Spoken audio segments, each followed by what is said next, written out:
دو super powers اس وقت کی تھی، کئی سو سال سے چلی آ رہی تھی دو سپر پاورز، اور دونوں جزیرہ نمائے عرب کے سر پر بیٹھی ہوئی تھی۔ سلطنت ایران عراق سے ہو کر سلطنت ایران کہ خسرو کے زمانے سے، ذوالقرنین کے زمانے سے عظیم مملکت تھی، سپر پاور۔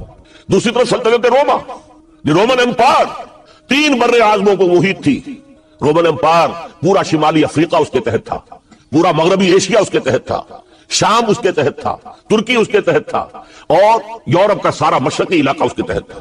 رومن امپائر، آپ کو معلوم ہے حضرت عمر کے زمانے میں رضی اللہ تعالی عنہ سلطنت کسریٰ کے تو پرخ چڑھ گئے، نام ختم ہو گیا، وجود نہ رہا عظیم سلطنت کسریٰ۔ حالانکہ آپ کے علم میں ہوگا ان کا بڑا شاندار ماضی تھا، کہ خسرو اور قیقباد بڑے بڑے، یہ کیانی کہلاتے ہیں، یہ کیان جو ہے یہ بڑی عظیم ایک یوں سمجھیے کہ خاندان تھا بادشاہوں کا، لیکن یہ کہ وہ پوری سلطنت کسریٰ ختم ہو گئی۔ کیوں؟ اس نے حضور کے نامہ مبارک کو چاک کیا تھا، اور حضور نے فرما دیا تھا صلی اللہ علیہ وسلم، خسرو نے میرا خط نہیں چاک کیا، اپنی سلطنت چاک کر دی، اور واقعتاً سلطنت کسریٰ جو ہے ختم ہو گئی، نام و نشان ختم ہو گئی۔ دوسری طرف سلطنت روما تھی، عیسائیوں کے ساتھ، چونکہ وہ تھی کرسچین، عیسائیوں کے ساتھ حضور کے زمانے میں کوئی براہ راست تصادم نہیں ہوا تھا، سارا تصادم ہوا تھا یا مشرکین عرب سے اور یا یہودیوں سے۔ عیسائی جو ہے عربین پیننسولا میں تھے ہی نہیں، یمن کے علاقے میں کچھ تھے لیکن ان کی کوئی حیثیت نہیں تھی، لہذا کوئی کنفرنٹیشن نہیں ہوئی۔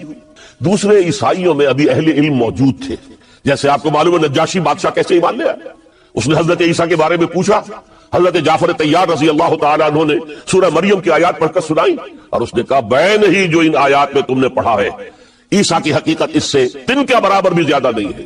اسی طرح ہرقل نے جب اس کو حضور کا نامہ مبارک پہنچا، اس نے جو بھی پیغامبر آئے تھے ایلچی، ان کا اکرام کیا، احترام کیا۔ وہ عالم تھا، جان گیا کہ یہ نبی آخر الزمان ہے، چاہتا تھا کہ میں ایمان لے آؤں بشرطے کہ میرے سارے درباری سپہ سالار بھی ایمان لے آئے۔ جیسے کہ سن 300 عیسوی میں پوری رومن امپائر نے عیسائیت اختیار کی تھی، اس سے پہلے وہ بت پرست تھے۔ 300 عیسوی میں سلطنت روما کا جو ایمپرر تھا وہ ایمان لے آیا حضرت عیسیٰ پر۔ اس وقت تک ظاہر بات ہے اسلام حضرت عیسیٰ کا دین تھا، حضور تو ابھی آئے نہیں، حضور کے آنے میں تو ابھی 300 برس باقی ہے۔ وہ عیسائی ہو گیا، پوری مملکت عیسائی ہو گئی، تو وہ نظام جو تھا حکومت کا برقرار رہا، انٹیکٹ رہا۔ ہرقل یہ چاہتا تھا کہ اسی طرح میری پوری سلطنت ایمان لے آئے تو میری حکومت برقرار رہے، لیکن یہ کہ اس کے جو درباری تھے اور اس کے بڑے بڑے جو سپہ سالار اور جرنیل تھے انہوں نے ریجیکٹ کر دیا، اور یہ بادشاہت کی بیڑی اس کے پاؤں میں پڑی رہ گئی۔ ایمان تو نہیں لایا لیکن پہچان گیا تھا حضور کو صلی اللہ علیہ وسلم۔ اور اس سلطنت روما سے پھر آپ کو معلوم ہونا چاہیے کہ مسلمانوں نے اس کی 3 ٹانگوں میں سے 2 ٹانگیں توڑ دی، پورے شمالی افریقہ سے نکال باہر کیا، پورے مغربی ایشیا سے یہ شام اور ترکی کا علاقہ اناطولیہ نکال دیا، اور اس کی سلطنت محدود رہ گئی یورپ کے اندر۔ تو یہ عظیم کام ہوئے ہیں حضرت عمر رضی اللہ تعالیٰ عنہ کے عہد میں۔ اب سوچئے اس عظیم ریولوشن کا بھی کوئی کاؤنٹر ریولوشن ہونا چاہیے تھا کہ نہیں؟ ایرانی بڑے زبردست نیشنلسٹ لوگ تھے، نسل پرست، اپنی نسل پر فخر کرنے والے، ہماری روایات عظیم ہیں، ہم کہ خسرو کے وارث ہیں۔ اور آپ کو معلوم ہے کہ آخری جو بادشاہ تھا رضا شاہ پہلوی، وہ چاہتا تھا کہ خسرو کے دور کی عظمت اور سطوت کو دوبارہ لے آئے۔ 2500 سالہ جشن اس نے منایا تھا، وہ چاہتا تھا وہی شان میری ہو جائے جو خسرو کی تھی۔ یہ جو ان کے اندر نیشنلزم تھا، جب ان کی سلطنت کے پرچے اڑ گئے حضرت عمر رضی اللہ تعالیٰ عنہ کے ہاتھوں، تو ان کے دلوں میں حضرت عمر کی دشمنی، وہ خون کے پیاسے ہو گئے عمر کے رضی اللہ تعالیٰ عنہ۔ میں یہاں آپ کو ذرا ایک حوالہ دے دوں، فردوسی نے جو شاہ نامہ لکھا، حالانکہ وہ مسلمان تھے لیکن چونکہ پرانے ایرانی ذہن کی عکاسی کر رہے تھے، تو انہوں نے جب کہ عرب فوجیں آئی ہیں تو اس نے ایران کا جو اپنے اوپر فخر تھا اس کی ترجمانی کرتے ہوئے لکھا ہے، زشیر شتر خوردن و سوسمار عرب را باجائیست آیت قرار کہ تخت کیا را کنند آرزو تفو برتو ہے چرخ کرداں تفو۔ کہ یہ عرب اونٹنیوں کا دودھ پینے والے، گوہ کھانے والے، یہ گوہ ایک بڑی سی چھپکلی کا جیسا جانور ہوتا ہے جو سیرا کے اندر ہوتا ہے، اور وہ اپنا ایک گھر بنا کر رہتا ہے، اسے کھاتے تھے۔ تو یہ گوہ کھانے والے، اونٹنیوں کا دودھ پینے والے عرب، آج ان کی یہ جرت، یہ جسارت، یہ ہمت کہ تخت کیا را کنند آرزو، کہ وہ آج آرزو کر رہے ہیں کہ کہ سلطنت کہ کا تخت جو ہے وہ ہمیں مل جائے۔ تفو برتو ہے چرخ گرداں تفو، تف ہے تجھ پر اے گردش کرنے والے آسمان، تف ہے تجھ پر۔ لہذا اب کاؤنٹر ریولوشنری موومنٹس آئی ہے، حضرت عمر کی شہادت اس کا نتیجہ ہے۔ ہرمزان ایک جرنیل تھا، اور اس کے جنگی جرائم اتنے شدید تھے ایرانی کے کہ واجب القتل تھا. وہ گرفتار ہو کر حضرت عمر کے سامنے پیش کیا گیا. حضرت عمر نے فرمایا یہ واجب القتل ہے، اس کی گردن اڑا دی جائے. اس کی چالاکی دیکھیے، اس نے کہا امیر المومنین، اے مسلمانوں کے امیر عمر رضی اللہ تعالی عنہ، مجھے ذرا پانی پلوا دیجیے. حضرت عمر نے فرمایا پانی لا دو. ایک کٹورے میں پانی دے دیا گیا. پھر کہا دیکھیے امیر المومنین، مجھے ضمانت دیجیے کہ جب تک میں یہ پانی پی نہ لوں مجھے قتل نہیں کریں گے. فرمایا ہاں ہاں تم پانی پی لو، جب تک یہ پانی تم نہیں پیو گے ہم قتل نہیں کریں گے. اس نے وہ کٹورا پھینک دیا. نہ اب میں یہ پانی پی سکتا ہوں نہ آپ مجھے قتل کر سکتے ہیں، کیونکہ آپ کا ہے کہ جب تک میں یہ پانی نہیں پیوں گا آپ مجھے قتل نہیں کریں گے. اس ہیلے سے جان بچا گیا. پھر اس شخص نے ابو لولو فیروز، ایک غلام تھا، اسے اس کام کے لیے تیار کیا. حضرت مغیرہ ابن شعبہ کا غلام تھا وہ، اور حضرت مغیرہ نے اس سے روزانہ کی ایک اجرت کہ تم کام کرو، مجھے صرف 7 آنے روزانہ دے دیا کرو. اس نے آ کر حضرت عمر سے کہا کہ میرا جو آقا ہے مغیرہ ابن شعبہ یہ مجھ سے بہت زیادہ طلب کرتا ہے. حضرت عمر نے پوچھا کیا دیتے ہو 7 آنے؟ تم کرتے کیا ہو؟ کہ میں نجار بھی ہوں، میں لوہار بھی ہوں، میں یہ کام کرتا ہوں. فرمایا اتنے پیشوں کا جاننے والا اس کے لیے یہ روزانہ کا ٹیکس یہ زیادہ نہیں ہے، یہ تمہیں دینا چاہیے. اس نے کہا میں چکیاں بھی بناتا ہوں. حضرت عمر نے فرمایا پھر ایک چکی ذرا مجھے بھی بنا دینا. کہنے لگا آپ کے لیے تو میں ایسی چکی بناؤں گا کہ جس کی آواز دنیا بھر میں جائے گی. وہ شخص ہے اور ہرمزان کی سازش کے تحت وہ ایرانی جسے بعد میں ایرانیوں نے کیا کہا، جس نے قتل کیا حضرت عمر فاروق کو، حضرت ابو لولو فیروز. آج بھی ایران میں اس کی قبر کی تفسیر میں بکتی ہے تعداد کے اندر. حضرت ابو لولو فیروز وہ آیا ہے مسجد نبوی میں، اور آ کر اس نے جبکہ حضرت عمر رضی اللہ تعالیٰ عنہ امامت فرما رہے حملہ کیا، 5-6 وار خنجر کے کیے. حضرت عمر رضی اللہ تعالیٰ شدید مجروح ہو گئے. یہ انتقام تھا جو عجم نے، وہ سلطنت کے جس کے ٹکڑے ختم ہو گئے تھے، جس کا ٹکڑے کر دیے گئے تھے، اس نے انتقام لیا عالم اسلام سے. سمجھا انہوں نے یہ تھا کہ شاید یہ پوری عمارت کسی ایک ستون پر کھڑی ہے، حضرت عمر ہی کے ستون پر کھڑی ہے، اس ستون کو گرا دو گے پوری عمارت گر جائے گی. لیکن ثابت ہوا نہیں، یہ محمد کی بنائی ہوئی عمارت ہے صلی اللہ علیہ وسلم. یہ بہت قوی ہے، اس کی بنیادیں بہت مضبوط ہیں، کوئی ذرا سی تریڑ بھی نہیں آئی، ذرا سی تریڑ بھی نہیں آئی. حضرت عمر فاروق کی شہادت کے بعد حضرت عثمان رضی اللہ تعالیٰ عنہ کا دور خلافت شروع ہوا، اور جوں کا تو جو قافلہ چل رہا تھا آگے چلتا چلا گیا. حضرت عثمان رضی اللہ تعالیٰ عنہ کے بارے میں بہت قیل و قال ہے، ان پر تنقیدیں بھی کی، اپنوں نے بھی کی ہیں، دشمنوں نے بھی کی. لیکن بات جان لیجئے یہ تاثر غلط ہے کہ ان کے پورے دور خلافت کے اندر فتنہ رہا یا ہنگامہ رہا. قتل غلط. 10 برس خلفائے راشدین میں طویل ترین دور خلافت حضرت عثمان کا ہے رضی اللہ تعالیٰ عنہ. 12 برس. حضرت ابو بکر کے تو 2.25 برس تھے، حضرت عمر کے 10 برس تھے، ان کا 12 برس. اور 12 میں سے 10 سال ایسے تھے بعین ہی جیسے حضرت عمر کے 10 سال تھے. امن و امان ہے، سکون ہے، چین ہے، اور قافلہ اسلام بڑھ رہا ہے، فتوحات کا دائرہ بڑھتا چلا جا رہا ہے، فتوحات سیلاب کے مانند آگے بڑھ رہی ہیں. تھمتا نہ تھا کسی سے سیل رواں ہمارا یہ سیل رواں کوئی روکنے والی کوئی طاقت دنیا میں رہی نہیں تھی. کسرا ختم، سلطنت ایران ختم، اور دوسری سپر پاور سلطنت روما، اس کی 3 میں سے 2 ٹانگیں توڑ دی گئی، 1 رہ گئی. اب کون تھا؟ خارج میں کوئی طاقت نہیں تھی جو اسلام کے اس سیلاب کو اور پوری نوع انسانی پر اتمام حجت اور اللہ کے دین کو پہنچانے کے راستے میں رکاوٹ بن سکتی. اب ایک فتنہ اٹھا. دیکھیے حضور کی کنفنٹریشن 3 مذاہب سے ہوئی تھی. ایک مذہب مشرکین کا، شرک کا قلع قمع کر دیا گیا جزیرہ نما عرب سے، ختم ہو گیا. انہوں نے کاؤنٹر ریولوشنری موومنٹس اٹھائیں حضرت ابو بکر کے زمانے میں، ان کو کرش کر دیا حضرت ابو بکر صدیق رضی اللہ تعالیٰ عنہ، چاہے ہزاروں صحابہ شہید ہوئے. اس کے بعد دوسری طاقت کون سی تھی؟ مذہبی یہودی. یہود کے 3 قبیلے مدینے میں آباد تھے، بنو قینقاع، بنو قریظہ، بنو نذیر. 2 کو مدینے سے نکال دیا گیا ان کی بدعہدی کی وجہ سے، حالانکہ حضور نے مدینہ تشریف لاتے ہی ان سے معاہدے کر دیے تھے. ان کا میثاق مدینہ یہ در حقیقت ایک پیکٹ تھا، جوائنٹ ڈیفنس آف مدینہ کا. مدینے پر اگر کوئی حملہ کرے گا، اور ظاہر بات ہے یہ ایک امکان تھا کہ مکے والے آ کر حملہ کریں، مشرکین مکہ، لیکن مدینے کا ہم تحفظ کریں گے مل کر مسلمان اور یہودی. لیکن انہوں نے ہر موقع پر وعدہ خلافی کی. پہلے بنو قینقاع نکالے گئے، پھر بنو نذیر نکالے گئے. غزوہ احزاب کے موقع پر بدترین جو ہے بدعہدی بنو قریظہ نے کی، اور ان کو بڑی سخت سزا دی گئی، کیونکہ انہوں نے خود کہا تھا کہ ہمارا فیصلہ سعد ابن معاذ رضی اللہ تعالی عنہ جو فیصلہ کر دیں گے وہ ہمارے حلیف ہے، جو فیصلہ کر دیں گے ہمیں قبول ہوگا. اور حضرت سعد نے تورات کے حکم کے مطابق فیصلہ کیا کہ ان کے جتنے جوان ہیں وہ قتل کر دیے جائیں گے. بڑی سخت سزا تھی کہ جو دی گئی ہے، اس میں کوئی شک نہیں. پھر ان کا اڈا تھا بہت بڑا خیبر میں، وہ نکال دیا گیا، وہاں سے انہیں نکالا گیا. اس کے اوپر مسلمانوں نے قبضہ کیا. جیسا کہ میں نے عرض کیا عیسائیوں سے کوئی کنفرنٹیشن نہیں ہوئی تھی، لیکن ان دو کے ساتھ ایک مشرکین عرب کا خاتمہ ہوا اور ایک جزیرہ نما عرب سے یہودیوں کا خاتمہ ہوا. لہذا ان کے اندر جلن تھی، انتقام کی آگ تھی. سب سے بڑا تو حسد تھا کہ 2000 سال سے نبوت اور رسالت ہمارے پاس تھی، موسیٰ سے لے کر عیسیٰ تک علیہ الصلوۃ والسلام. 1400 برس ہماری تاریخ کے وہ ہیں کہ کوئی ایک لمحہ بھی نہیں تھا کہ کوئی نبی موجود نہ ہو. نوٹ کیجئے اس بات کو. حضرت موسیٰ 1400 قبل مسیح میں اور حضرت عیسیٰ سن عیسوی کا آغاز، ان 1400 سالوں میں مسلسل نبوت بنی اسرائیل میں رہی. یہ حدیث ہے بخاری شریف کی، کانت بنو اسرائیل تسوسہم الانبیاء. بنی اسرائیل کی حکومت، ریاست، سیاست کا کام انبیاء کرتے تھے. اذا ہلک نبی خلفہ نبی، جب بھی نبی کا انتقال ہوتا تھا ان کا خلیفہ دوسرا نبی ہوتا تھا. یہ چین ٹوٹی نہیں. 1400 برس آپ کو معلوم ہے حضرت داؤد بادشاہ بھی ہے، خلیفہ بھی ہے، نبی بھی ہے. ان کے بیٹے حضرت سلیمان بادشاہ بھی ہے، نبی بھی ہے، خلیفہ بھی ہے. اسی طریقے سے یہ سلسلہ چلتا رہا. تورات انہیں دی گئی، انجیل انہیں دی گئی، زبور انہیں دی گئی، بے شمار صحیفے اور دوسرے چھوٹے نبیوں کو دیے گئے.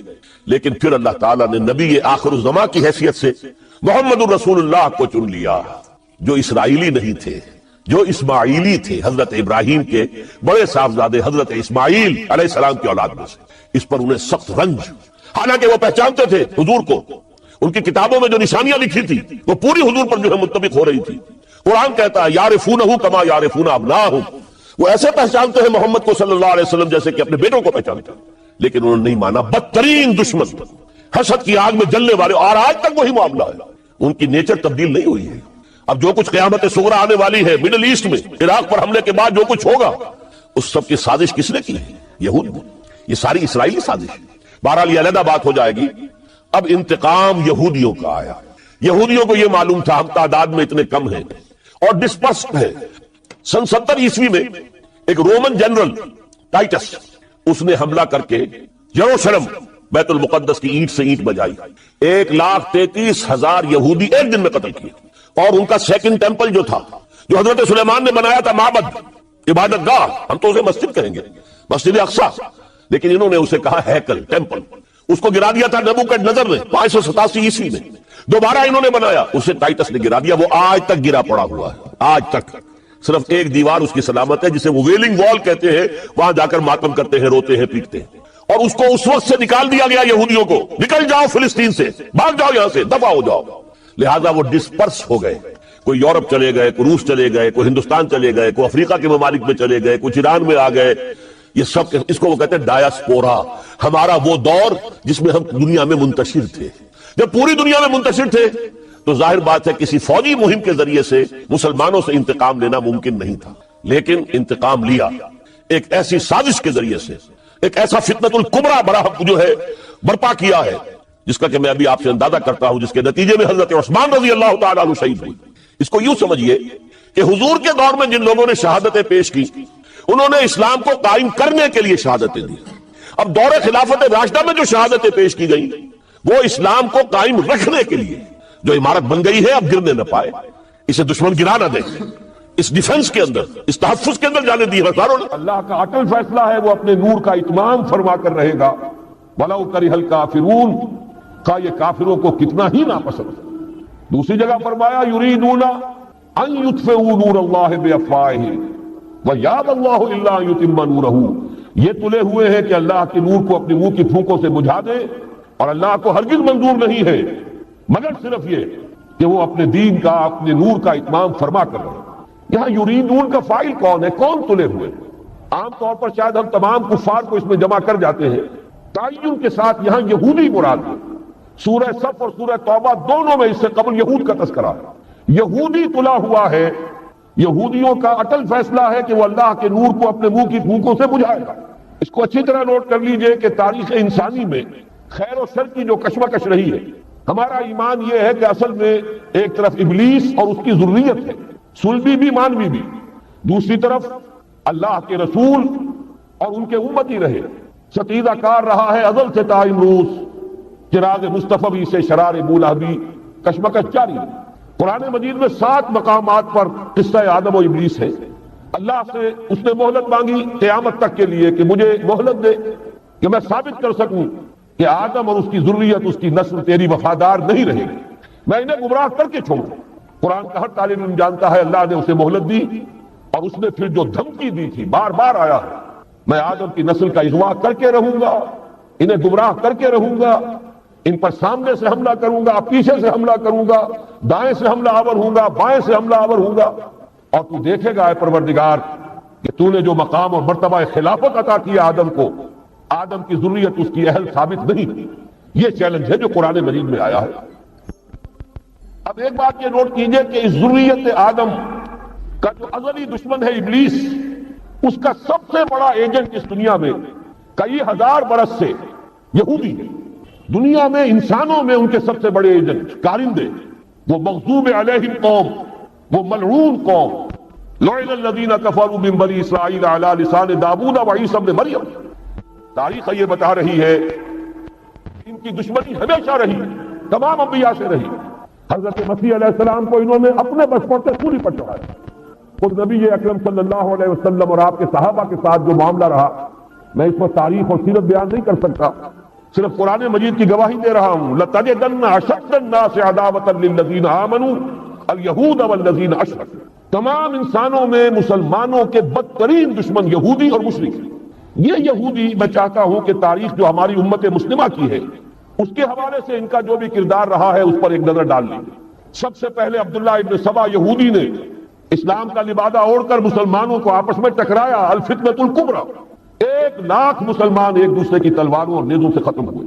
خلافت کی توسیع کا جو سیلاب چل رہا تھا، تھمتا نہ تھا کسی سے سیل رواں ہمارا، وہ آپس کی چپتلش سے، خانہ جنگی سے اس سیلاب کے آگے بڑھنے کی توسیع کا معاملہ ختم ہو۔ اس کے بعد تاریخ ایک عجیب حقیقت سامنے لاتی جس کی گواہی خود انہوں نے دی ہے۔ بن گوریان نے جو کتاب لکھی ہے اس میں تسلیم کیا مسلمانوں کی مہربانی، ایک رؤوف اور رحیم رسول کی امتی ہونے کے ناطے ان میں شفقت اور رحمت، جیسے اللہ تعالیٰ نے حضور سے کہا قرآن میں 2 مرتبہ، اے نبی آپ کی رافت اور شفقت سے یہ کافر اور منافق فائدہ نہ اٹھانے پائیں، یا ایھا النبی جاہد الکفار والمنافقین واغلظ علیہم، ان پر سختی کی۔ لیکن یہ کہ حضور کا اپنا ایک مزاج تھا، شفقت، رحمت للعالمین بنا کر بھیجے گئے، اسی کا عکس تھا صحابہ کرام میں۔ سب سے پہلا سہارا جو انہیں ملا ہے 550 برس کے بعد انہیں یروشلم میں داخلے کی اجازت حضرت عمر نے دی ہے رضی اللہ تعالی عنہ۔ ورنہ 70 عیسوی میں جب ٹائٹس نے یروشلم کو برباد کیا، ہیکل سلیمانی کو مسمار کیا، 1,33,000 یہودی ایک دن میں قتل کیے، اور اس وقت سے جو جلا وطن کیا ہے تو یہ یروشلم میں داخل نہیں ہو سکتے تھے 550 برس تک، تاکہ اللہ تعالیٰ نے حضرت عمر رضی اللہ تعالیٰ عنہ کے دست مبارک پر یروشلم کو فتح کرایا، اور آپ نے پھر اس کو ڈکلیئر کیا اوپن سٹی۔ یہاں عیسائی بھی آئے، یہودی بھی آئے، اگرچہ ایک حقیقت تاریخی لوگوں کے علم میں نہیں ہے۔ یروشلم میں جو اس وقت عیسائی تھے انہوں نے جب سرنڈر کیا، انہوں نے ایک شرط پیش کی، یہ ان عیسائیوں کی طرف سے پیش کردہ شرط تھی کہ آپ چاہے یہودیوں کو یہاں آنے کی اجازت دے دیں، بسنے کی اجازت نہیں دیں گے، وہ یہاں کوئی جائیداد نہیں خرید کر سکیں گے، وہ یہاں آباد نہیں ہو سکیں گے۔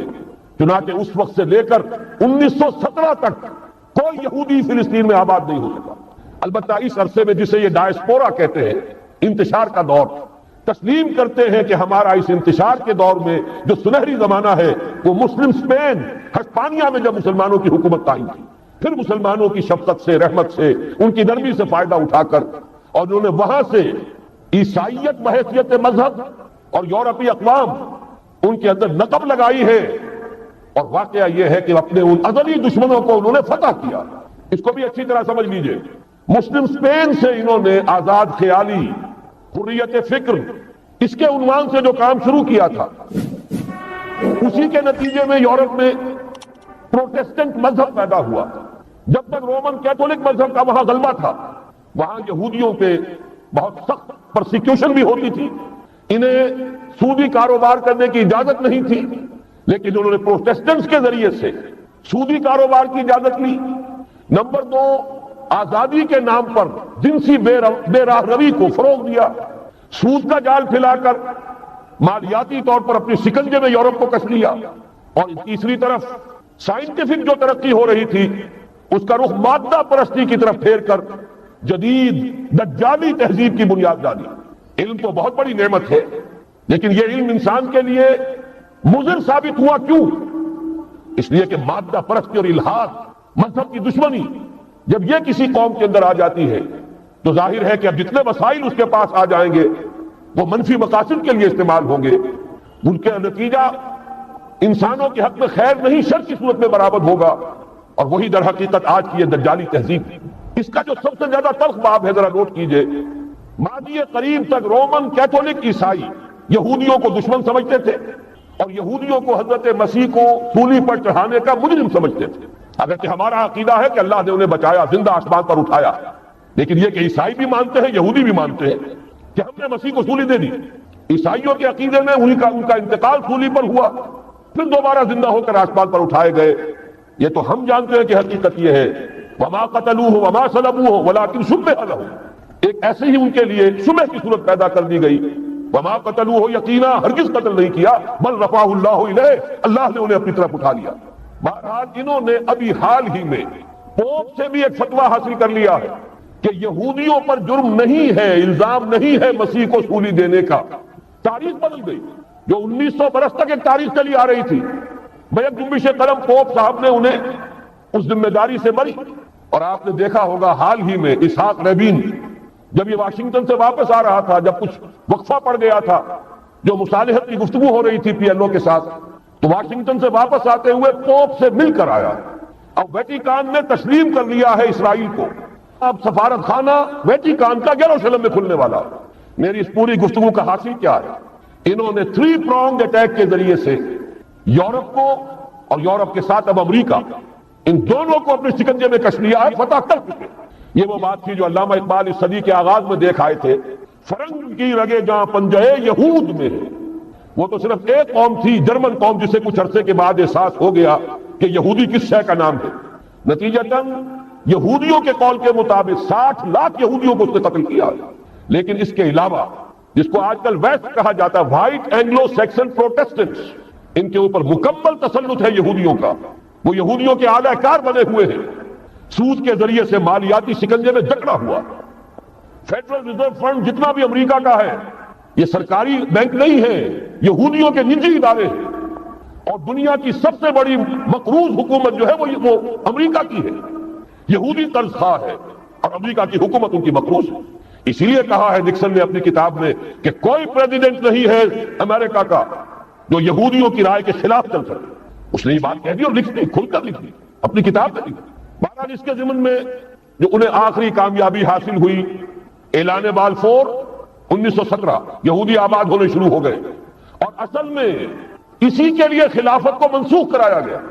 سلطان عبد الحمید، اگرچہ یہ ترکی خلافت جو ہے برد بیمار کمزور، پھر بھی وہ مسلمانوں والا جذبہ اتنا تھا، انہیں بڑی سے بڑی رشوت پیش کی گئی تھی۔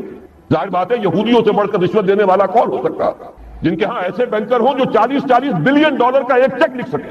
پھر یہ کہ ان پر سیاسی دباؤ بہت ڈالا گیا۔ انہوں نے جب تک خلافت عثمانیہ برقرار رہی، یہودیوں کو فلسطین میں آباد ہونے کی اجازت نہیں دی، کہ جو معاہدہ کیا تھا حضرت عمر نے رضی اللہ تعالی عنہ، خلیفہ ثانی نے، خلیفہ راشد نے، ہم اس کے پابند ہیں، اور ہم یہاں یہودیوں کو آباد ہونے کی اجازت نہیں دیں۔ لہذا انہوں نے اس خلافت ہی کا بستر طے کرایا، اس لیے کہ نہ رہے بانس نہ بجے بانسری، نہ مسلمانوں کی وحدت ملی کی کوئی علامت دنیا میں باقی رہے، اور نہ مسلمان کسی مسئلے پر جمع ہو کر کوئی موقف اختیار کر سکتے۔ اعلان بالفور کے نتیجے میں آبادکاری شروع ہوئی۔ 1948 میں اسرائیل قائم ہو گیا، معجزہ ہو گیا۔ 1967 میں اس کی توسیع ہو گئی۔ اس میں ایک بات اور بھی عرض کر دوں، یہ سارا کس طور سے ہوا ہے کام؟ آپ نے زائنزم کا نام تو سنا ہے، صہیونی تحریک، خود اس کا جو بابا آدم تھا، آرڈر آف الومیناٹی، 1776 یکم مئی یہ نظام قائم کیا وائسراف نے، اور اس نظام کے تحت فری میسنری اور lodges of the great Orient قائم کیے گئے۔ یہ سارا ہتھ کنڈا وہ ابلیسی نظام، اس کی تفصیل ایک کینیڈین آتھر نے لکھی ہے کتاب میں، پاؤنڈ ان دی گیم۔ یہ سارا دھندا ایک شیطانی چکر ہے، ابلیسی چال ہے، اور اس کے ذریعے سے اسرائیل قائم ہوا، اور اس کی توسیع بھی ہوئی 1967 میں۔ اب یہاں تک پہنچنے کے بعد ان کے پیش نظر بقیہ دنیا کی تسخیر اور اسے فتح کرنے کا معاملہ، اور سب سے بڑھ کر اسلام کی بیخ کنی اور اس کا راستہ روکنا یہ ان کے پیش نظر ہے. یریدون لیطفئوا نور اللہ بافواہہم. صورت اس وقت کیا ہے؟ یورپ اور امریکہ سے آپ مشرق کی طرف آئیے. پہلے عالم عرب ہے، عرب مسلم ورلڈ. مجھے یہ کہتے ہوئے سخت دکھ ہو رہا ہے، پورا عالم عرب وہ فتح کر چکے. وہ عرب ممالک کے جو اسرائیل کے ساتھ کسی میز پر بیٹھ کر گفتگو کرنے کو تیار نہیں تھے. آپ دیکھ رہے ہیں کہ لائن لگ گئی. کبھی صرف انور سادات نے ریکگنائز کیا تھا، پوری دنیا میں شور مچا تھا، اس پر لعنت ملامت ہوئی تھی. اب تو ایک ایک کر کے، وہ شاہ حسن ہو چاہے شاہ حسین ہو، اب تو وہاں سے ویزے ختم ہو رہے ہیں. سعودی عرب اور امارات، انہوں نے جو کچھ کاروباری بندشیں لگائی ہوئی تھی وہ ختم کر دی گئی، ان میں نرمی پیدا کر دی گئی. یہ صورتحال ہے کہ واقعتاً ان کی جو عالمی تسخیر کا پروگرام ہے وہ آگے بڑھ رہا ہے. اور بدقسمتی سے امت مسلمہ کا جو قلب ہے، اس امت کا قلب امیین پر مشتمل ہے. هو الذی بعث فی الامیین رسولا منہم یتلو علیہم آیاتہ ویزکیہم الی آخر الآیہ. حضور بھی امی تھے، انہی میں سے تھے صلی اللہ علیہ وسلم. لیکن آج وہ قلب جو ہے عالم اسلام کا، وہ یہودیوں کے شکنجے میں کسا جا چکا. اور 36 چونکہ نیکی کا کم سے کم اجر اللہ تعالیٰ کے ہاں جو ہے وہ 10 گنا ہوتا ہے. تو 360 دن ہو گئے، سال کے دن پورے ہو گئے. تو گویا کہ اگر 30 دن اس کے 35 یا 36 روزے اگر سال میں ہو گئے تو گویا کہ پورے سال کے روزوں کی وہ ہم وزن ہو جائے گا. نفلی روزے کے ضمن میں یہ ایام 20 کے روزے جو ہے وہ بہت اہم ہے، اور اس کے لیے خصوصی تاکید بھی ہے. اور جیسا کہ میں نے آپ کو بتایا تھا، ابتداءً یہی فرض کیے گئے ایام معدودات. یہ معدودات جو ہے یہ 2 3 3 4 دن کے لیے ہی آ سکتا، 30 دنوں کے لیے نہیں آ سکتا. جیسے کہ ایام معدودات حج میں منا میں قیام کے لیے بھی ایام معدودات آیا، وہ بھی 2 دن یا 3 دن کا قیام ہوتا ہے منا میں، 11ویں 12ویں یا زیادہ 13ویں. اور تو ان کی اہمیت ہے، اس کو کنٹینیو کیا گیا ہے. اور چونکہ نیکی کا اجر جو ہے وہ 10 گنا ہوتا ہے، تو اس حوالے سے 3 دن کا روزہ گویا کہ پورے مہینے کا روزہ شمار ہو جائے گا جو شخص اس کی پابندی کرے. دوسری صورت یہ ہے کہ ایک شخص جو ہے مسلسل 3 دن کے نہیں رکھتا ہے تو ہفتے میں 2 رکھ لیا کرے، پیر اور جمعرات کے روزے. جمعے کا روزہ جو ہے اس کو روکا گیا، منع کیا، اس لیے کہ جمعہ جو ہے وہ ایک طرح سے عید المسلمین ہے. الجمعہ کو عید المسلمین، تو اس میں جیسے کہ عیدین میں جو ہے، عیدین میں تو حرام مطلق ہے، لیکن جمعے میں یہ نہیں کہ حرام مطلق ہے، لیکن یہ کہ پسندیدہ نہیں ہے. البتہ ایام 20 کا جو شخص عادی ہے روزے رکھنے کا، ان میں کبھی جمعہ آ جائے تو کوئی حرج نہیں کہ جمعے کو بھی رکھیں گے. یہ ہے نفلی روزوں کے بارے میں. باقی یہ کہ چونکہ اس میں بھی نوٹ کیجئے کہ چونکہ رمضان کے روزے کے بعد بھی 6 روزے شوال میں ہوتے ہیں، وہ جو ہے اسی لیے فرمایا کہ جو 6 روزے شوال کو بھی رکھ لے گا وہ گویا کہ صائم الدہر شمار ہوگا. 30 یہ 6 اور 36 ہو گئے، 10 سے ضرب یہ پھر 360 ہوگا. اس حوالے سے اگر آپ وہ رکھنا چاہیں جو بھی اس کا ہو اپنے ذوق کے مطابق، وہی ایام 20 کہلاتے ہیں. 13 14 15 ایام 20 اس لیے کہلاتے ہیں کہ اس کی راتیں روشن ہوتی ہیں. 13ویں کا چاند، 14ویں کا چاند، 15ویں کا چاند، راتیں روشن. تو یہ ابیض کی جمع 20 ہے. ابیض کہتے ہیں سفید، یہ سفید راتیں ہوتی ہیں. تو اس طرح سے روح بیدار ہوگی تو وہ پیاس جو اس کے اندر اب پیدا ہوئی ہے وہ کدھر متوجہ ہوگی؟ اپنے پروردگار کی طرف. یہ ربط ہے اگلی آیت کا، آپ پڑھیے. وَإِذَا سَأَلَكَ عِبَادِي عَنِّي فَإِنِّي قَرِيبٌ. جب یہ روح بیدار ہو کر اپنے مرکز کی طرف متوجہ ہوگی، اپنے منبع اور سرچشمے کی طرف متوجہ ہوگی، اپنے مبدا کی طرف متوجہ ہوگی، تو اے میرے نبی صلی اللہ علیہ وسلم، جب میرے بندے آپ سے میرے بارے میں پوچھیں فَإِنِّي قَرِيبٌ، انہیں بتا دیجئے میں قریب ہی ہوں، کہیں دور نہیں. اس کی رگے جان سے بھی زیادہ قریب. ہم قریب ہیں، جب چاہو ہمیں پکارو، جب چاہو دعا کرو، جب چاہو باریابی حاضر کر لو. ہم تو مائل پہ کرم ہیں، کوئی سائل ہی نہیں.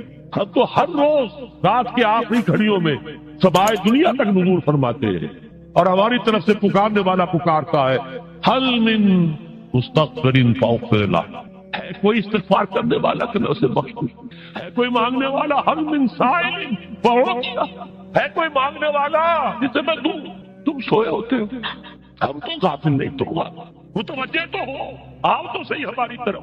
حدیث قدسی میں آیا ہے میرا بندہ میری طرف چل کر آتا ہے، میں دوڑ کر آتا ہوں. وہ بارش بھر آتا ہے، میں ہاتھ بھر آتا ہوں. میرا بندہ میرا ذکر اپنے دل میں کرتا ہے، میں اپنے جی میں اس کا ذکر کرتا ہوں، یاد کرتا ہوں.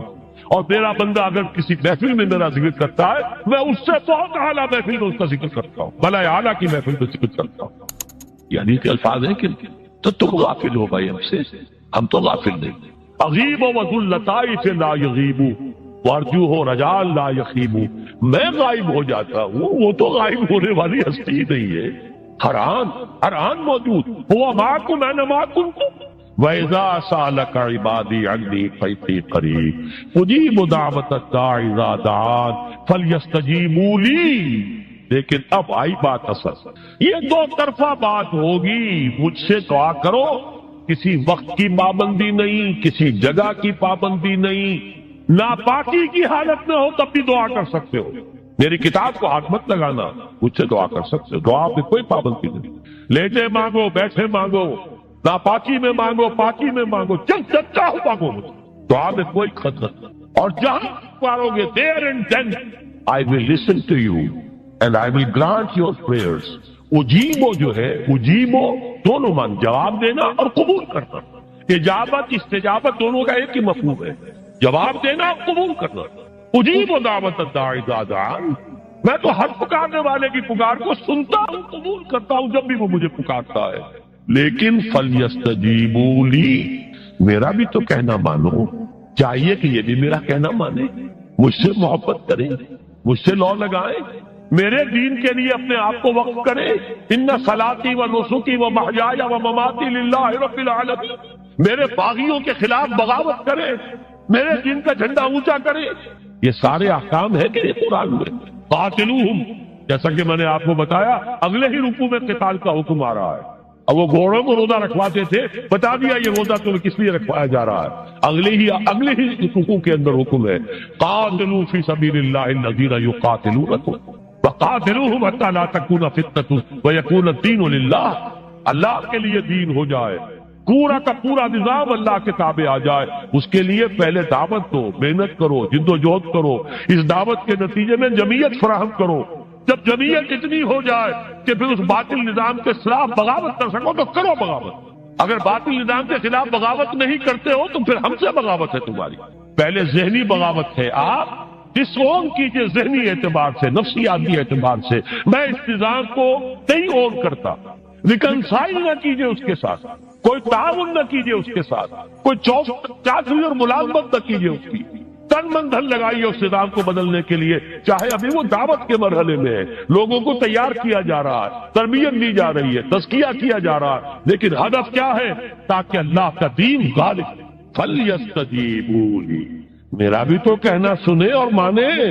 میں جہاد کا حکم دیتا ہوں تو جہاد کرے، میں اقامت دین کا حکم دیتا ہوں اقیم الدین تو اس کے لیے کھڑے ہو جائیں. میں قتال کا حکم دوں تو قتال کریں. فَلْيَسْتَجِيبُوا لِي وَلْيُؤْمِنُوا بِي، اور مجھ پر ہی اپنا ایمان پختہ رکھیں. توکل کرے تو مجھ پر کرے، محبت کرے تو مجھ سے، راضی رہے تو میری تقدیر پر راضی رہے. توکل ہو، راضی برضائے رب ہو، اطاعت ہو.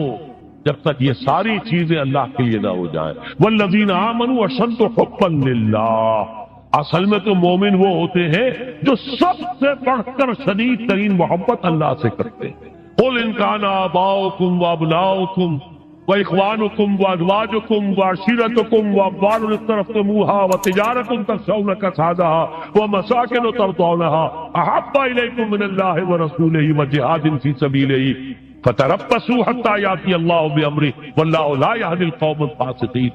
اے نبی سے کہہ دیجئے اگر تمہیں اپنے باپ، اپنے بیٹے، اپنے بھائی، اپنے اسپاؤسز، بیوی کے لیے شوہر، شوہر کے لیے بیوی، اور رشتے دار، اور تمہارے وہ مال جو تم نے بڑی محنت سے جمع کیے ہیں، تمہارے وہ کاروبار جن کا تمہیں اندیشہ ہوتا ہے کہ کساد بازاری نہ ہو جائے، کہیں پر جو ہے ریسیشن نہ آ جائے، اور تمہارے وہ مکان اور محلات جو تم نے بنائے ہیں، اگر یہ 8 چیزیں محبوب تر ہیں اللہ سے اور اس کے رسول سے اور اس کی راہ میں جنگ کرنے سے، جہاد سے، تو جاؤ دفع ہو جاؤ، بیٹھو وہاں یہاں تک کہ ہم اپنا فیصلہ سنا دے. اور اللہ ایسے فاسقوں کو، ایسے ناہنجاروں کو ہدایت نہیں دیتا. یہ ہے قرآن آیت نمبر 24 سورہ توبہ. فَلْيَسْتَجِيبُوا لِي وَلْيُؤْمِنُوا بِي لَعَلَّهُمْ يَرْشُدُونَ. اب وہ لفظ آ گیا رشد. دیکھیے پہلے آیا تھا لَعَلَّكُمْ تَتَّقُونَ. روزہ، مجرد روزہ تقوی پیدا کر دے گا، ضبط نفس. اور ضبط نفس بھی وہ جو حکم خداوندی کا تابع ہے. یہ روزے کی ریاضت ہے، روزے کی ریاضت کا حاصل.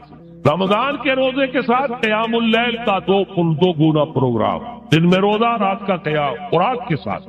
اس کا پہلا نتیجہ کیا ہے؟ لعلکم تشکرون، تاکہ قرآن کی عظمت منکشف ہو جائے، قرآن کی قدر و قیمت سے تم آگاہ ہو جاؤ، تمہیں معلوم ہو جائے کتنی بڑی دولت ہے جو اللہ نے دی ہے۔ اور آخری بات یہ، جب تمہاری روح بیدار ہو جائے گی، اپنے مالک کے ساتھ ہم کلام ہوگی، اسی کا نام دعا۔ دعا ہے جس کے بارے میں حضور نے فرمایا الدعاء اخ العبادہ، یہ عبادت کا جوہر ہے۔ الدعاء هو العبادہ، دعا ہی تو اصل عبادت ہے۔ یہ دعا ہی تو ہمیں میسر نہیں ہے۔ 17 رکعتیں پڑھنی ہے ہم نے عشاء کی، لیکن اللہ کے ساتھ کوئی لوگ نہیں لگی، ادھر کی ادھر کی سوچیں آ رہی ہیں۔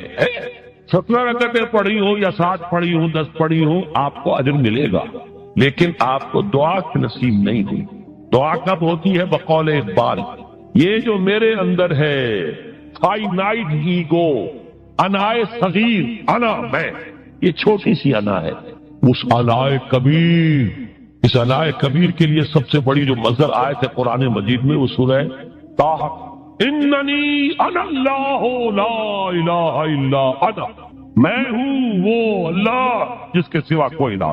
اننی انا اللہ لا الہ الا انا، یہ ہے فاعبدنی واقم الصلاۃ لذکری، یہ انائے کبیر ہے، انفائنائٹ ایگو، اللہ انا اللہ، بگ انا، اور یہ چھوٹی سی انا ہے، انا میں۔ جب یہ انائے صغیر انائے کبیر کے روبرو آتی ہے، ہم کلام کو، یہ ہے دعا۔ اگر یہ جاگی ہی نہیں، بیدار ہوئی نہیں، ہم کلام ہوئی نہیں، تو دعا تو حاصل نہیں ہوئی۔ مخ عبادت جو ہے، جوہر عبادت کا حاصل نہیں ہوا۔ ہاں ایک شکل ہے عبادت کی، مراسم عبودیت ہے، یہ اشکال ہے، رہ گئی رسم ادا روح بلالی نہ رہی، فلسفہ رہ گیا تلقین غزالی نہ رہی، ایک شکل ہے، تم نے کر لی، اجر ملے گا، آخر وقت نکالا ہے، آپ اللہ کے سامنے کھڑے ہوئے ہیں، اجر سے محنت کا جو اجرت وہ دے گا، لازم اس پر بھی دے گا، لیکن حقیقت صلاۃ کوئی اور شے۔ اسی لیے کہا محمد رسول اللہ صلی اللہ علیہ وسلم الصلاۃ معراج المومنین، اہل ایمان کے لیے یہ معراج کے درجے کی شے ہے۔ معراج میں مکالمہ ہوا تھا، التحیات للہ والصلوات والطیبات، یہ حضور نے فرمایا السلام علیک ایھا النبی ورحمۃ اللہ وبرکاتہ، کس نے کہا؟ اللہ نے فرمایا السلام علینا وعلی عباد اللہ الصالحین، حضور نے فرمایا اس سلامتی میں میں تمام اللہ کے نیک بندوں کو شامل کر رہا ہوں، سلامتی مجھ پر بھی ہو اور تمام اللہ کے نیک۔ یہ مکالمہ ہے، مخاطبہ ہے۔ جب تک یہ مکالمے اور مخاطبے کی شکل میں، اگر وہ انائے صغیر جاگی ہی نہیں، سوئی ہوئی ہے، بے ہوش ہے، پڑی ہوئی ہے، سسک رہی ہے یا مر چکی ہے، روح مر بھی جاتی ہے، جسم زندہ ہے، روح مر، جسم جان کے ساتھ زندہ ہے، حیوان انسان زندہ ہے، انسان مر چکا۔ اس لیے قرآن کہتا ہے نبی یہ مردہ ہے، اموات غیر احیاء، یہ نہیں سنتے ہیں، یہ آپ کو سمجھتے ہیں آپ کے یہ بڑے غور سے سن رہے ہیں، نہیں سن رہے ہیں، یہ تو مردہ ہے، روحانی طور پر مردہ ہے، ان کی روح مر چکی ہے، یہ تو حیوان رہ گیا زندہ صرف، یہ چلتے پھرتے مقبرے ہیں، یہ چلتے پھرتے تعزیے ہیں، اس کے سوا کچھ نہیں۔ یہ ابو جہل کون ہے اور ابو لہب کون ہے؟ یہ حیوان ابو جہل ہے اور حیوان ابو لہب ہے۔ ظاہر بات ہے کہ آنکھ تو کتے کی بھی ہے اور بلی کی بھی ہے، اور کان کتے کے بھی ہے، بلی کے بھی ہے۔ کتا بھی دیکھ کر گاڑی آ رہی ہے تو اپنے آپ کو بچاتا ہے، تم نے بچا لیا تو کون سا بڑا کمال کیا۔ وہ اندر کا انسان مر چکا ہے، یہ انسان اندر کا روحانی وجود یا مر چکا یا سسک رہا ہے یا دبا ہوا ہے، بے ہوش ہے۔ یہ بیدار ہو اور ہم کلام ہو۔ افلاک سے آتا ہے نالوں کا جواب آخر، کرتے ہیں ستاب آخر، اٹھتے ہیں حجاب آخر، آتا ہے اللہ جواب دیتا ہے۔ اجیب دعوت الداعی اذا دعان، روحانی کان کھلے ہو تو تم جواب سنو گے، ان کانوں سے نہیں۔ وہی جب محمد پر آئی تھی ان کانوں سے نہیں آئی تھی، وہ دل پر اتری تھی براہ راست۔ فإنه نزله على قلبك، ان کانوں کا ان آنکھوں کا سوال نہیں ہے، وہ دل پر براہ روح ہے محمدی پر۔ یہ روح، اسی لیے وہی کو بھی روح کہا گیا ہے، لانے والا بھی روح، اور روح الامین جس پر لایا گیا وہ بھی روح محمدی، جس کا مسکن ہے قلب محمدی، اور جو لائی گئی وہ بھی روح ہے۔ وَكَذَلِكَ أَوْحَيْنَا إِلَيْكَ رُوحًا مِّنْ أَمْرِنَا، یہ قرآن ہم نے نازل کیا، ایک روح ہے اے محمد جو آپ پر نازل کی۔ مَا كُنْتَ تَدْرِي مَا الْكِتَابُ وَلَا الْإِيمَانُ، اس سے پہلے تو آپ کو کچھ پتہ نہیں تھا، کتاب کیا، شریعت کیا، ایمان کیا۔